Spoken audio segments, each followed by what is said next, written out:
What's going on, guys? It's Brendan here at about 7 o'clock in the morning my time. I had to be up early for an event, so I thought, why not get this video out of the way, so that way later on I don't have to worry about filming this, uploading this, and then I have a game to watch today. So we'll get to that. So game 80 versus the Minnesota Wild. Freaking Demi Levato must be like taunting me because this team's trying to give me a heart attack. It's as simple as that. I like my bad puns with songs or like titles of something. That might be the just title, Demi Lovato. But we'll see. So game 80 versus the Minnesota Wild at 8 p.m. on April 10th. It was on ESPN, so it was a nationally televised game. And 84 years ago today, the Hawks won their first Stanley Cup back in, or it was yesterday, won their first Stanley Cup back in 1934. They'd win another in 1938, wouldn't win again for another 29 years until 1961, and then wouldn't win until 2010, 13, and 15, where they won those three cups in 6 years, actually in my lifetime, so that's pretty cool. Comesso signed a 3-year entry deal. He's one of the Hawks' top prospects, goalie prospect specifically. Played at Boston College. He's now got a 3-year entry deal. Some other guys like Matthew Nyes in Toronto. He's a popular one that also has been signed to a 3-year entry deal. Brock Faber has his debut for Minnesota. I remember he was traded, I think, for either from LA or Arizona. No, it was McBain that was traded to Arizona. I think this Faber was from LA that they traded.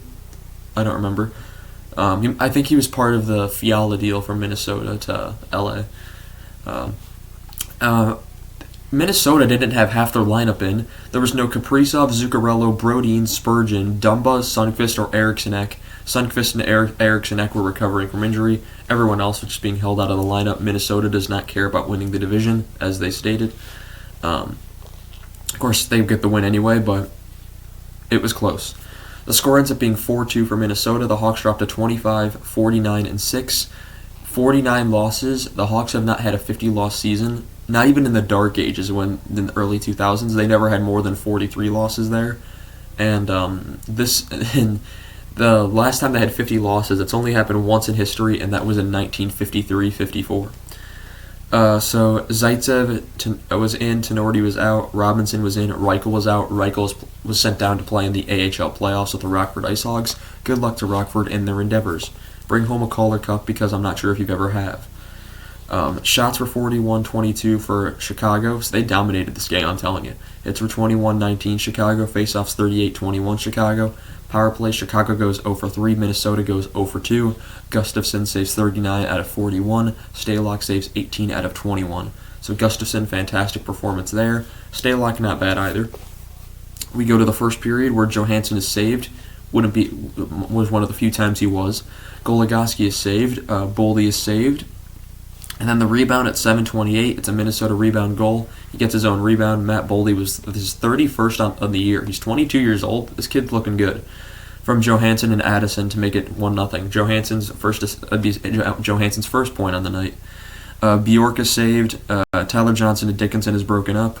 Addison had a big hit. Was hit big by Caleb Jones. He lined him up pretty good. 149, however, it's a Chicago scramble goal. Joey Anderson ends up getting credit, his 6th of the season from Kachuk to make it 1-1. And Kachuk has had a fantastic last part of the season here. He's been putting in points wherever he can, and he's been moving up in the lineup, playing on the power play. It's looking good for him. Maybe this could be like his development as now maybe he'll become a top 9 forward or something like that. We'll see. I know he's like a kind of a 4th-line guy on this team, maybe a 3rd-line guy, but someone needs to score points, and he's the one doing it right now. You go to the second period where Caleb Jones is saved on a rush. Reese Johnson has a breakaway that's saved. Entwistle has a narrow miss.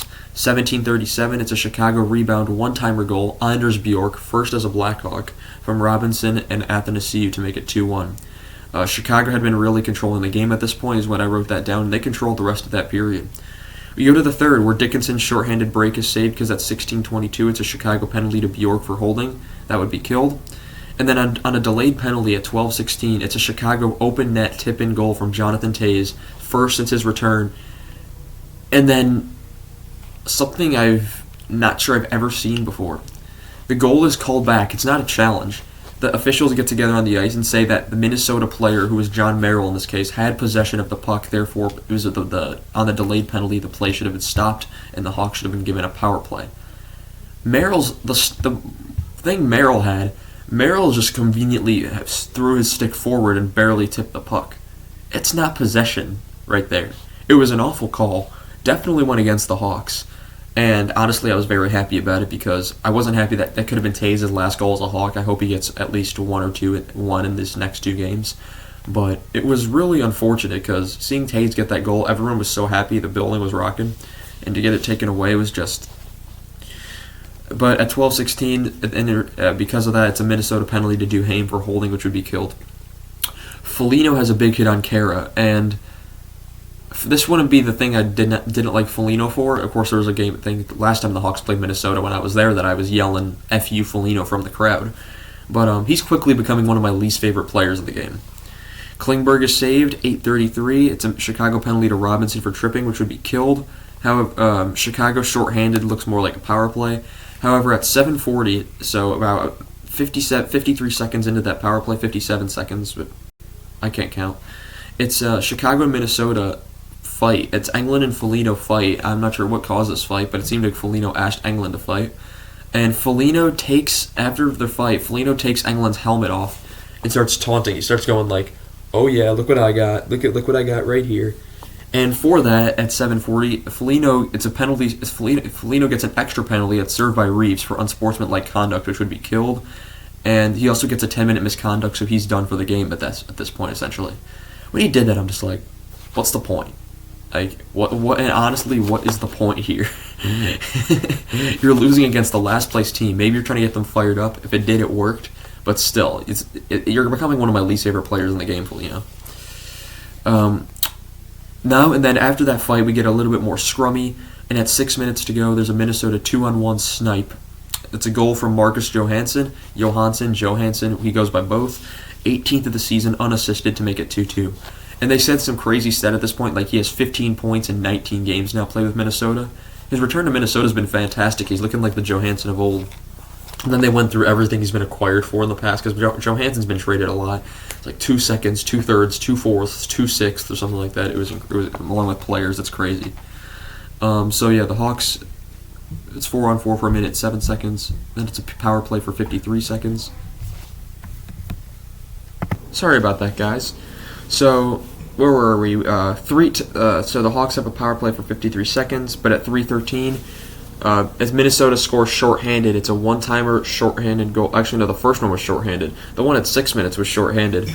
The one at 3:13 is just a one-timer goal. Marcus Johansson, second of the game, third point of the game, 19th of the season from Boldy to make it 3-2. That's just a nice one-timer pass from Boldy.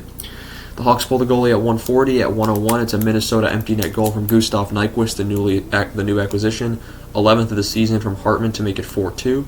29.6 seconds, Minnesota penalty to Merrill for tripping, which would be killed.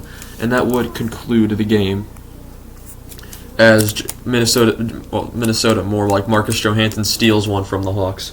Which is good, because I was going to have a heart attack if the Hawks were... I was counting down the minutes. I'm like, Minnesota, please. Please. I mean, now you're probably only going to score one. We're going to get a point. We're screwed.